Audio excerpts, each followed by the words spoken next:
Movie notes on Invictus, 2009 film for December 2024 viewing. I'm waiting for a bunch of stuff to come in at the library and books and stuff. So since the books haven't arrived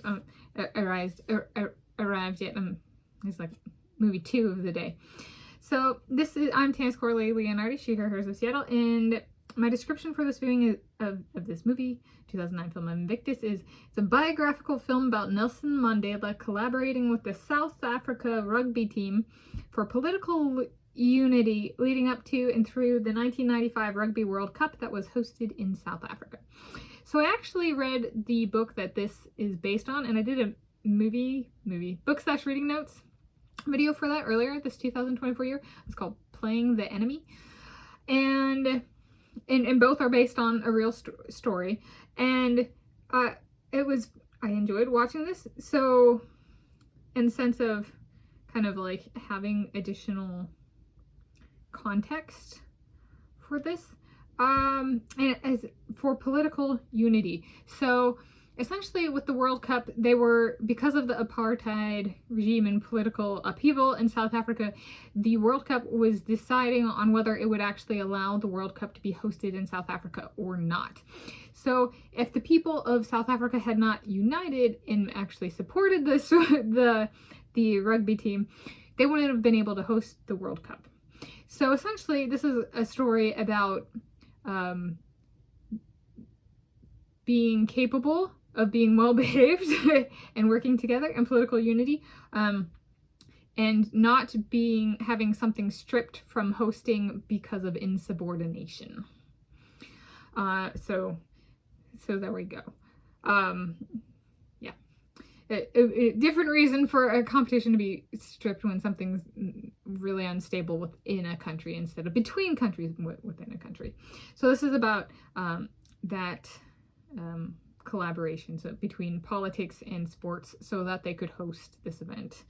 So it's really interesting. It's really a hosting. It's like the reason why these things became collaborative for this joined effort was so they could host. So there we go. Which I gained a better appreciation for that particular element of it through reading the book. And then I guess, so that's kind of additional context. I enjoy the movie. This is from my personal collection that has migrated into the family DVD collection. Matt Damon has the strawberry blonde hair in this movie that I had when I was about a sophomore in high school, which is about 2007.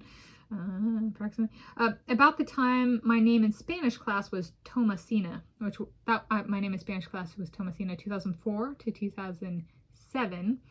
The male version of the name was Tomas or Thomas. That was back in 2004 to 2007.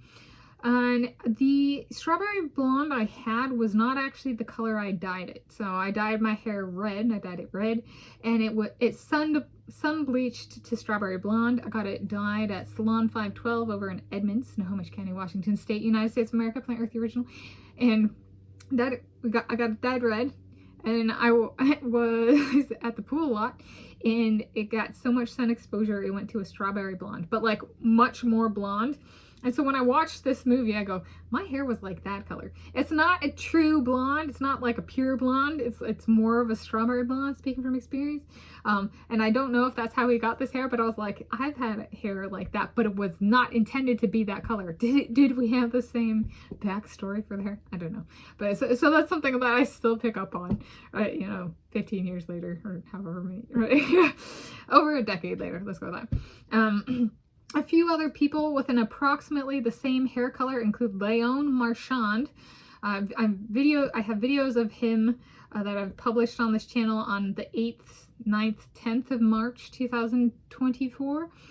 Josh Kerr, who I have a video including a lookalike of him I published on this channel yesterday, 3 December 2024. I have a Andre Minikov via strawberry white chocolate pierogi. So the pierogi was strawberry white chocolate and strawberry blonde were like a food chemical combination, strawberry white chocolate pierogi. And that video was published in 2022, and then the video, I have a video of Andrei Minikov himself, and that one was published, a video published of the man on this channel 8 March 2024. So it's something to follow up on that. If I had a sibling who conceived offspring on the 8th, 9th, 10th of March 2024, birthed the baby on the 3rd/4th December 2024, named the baby Tomas or Tomasina or Thomas or Tom, is that sufficient to constitute biological cheating, or is it mere qualification for biological cheating, or is it just copycatting? The fun stuff. Surely something like that has never happened. Oh, well, it's just, if it has, it has. There we go. Maybe my sister named her offspring after Tommaso Shone, the Italian backstroker, my husband, the baby's uncle. Right. Thomas after Tanis's Thomas. There we go. Anyway, so yeah. Would it be my sister's attempt at eugenics? I don't know. Or killing me via naming and birthing, copycatting after I publish something? I don't know. A gold digger angle? Going after the strawberry blondes? I don't know. But Nelson Mandela fought back to eugenics and that kind of stuff. And rugby was one way that he did that. So those are my movie notes on Invictus 2009 film for December 2024 viewing.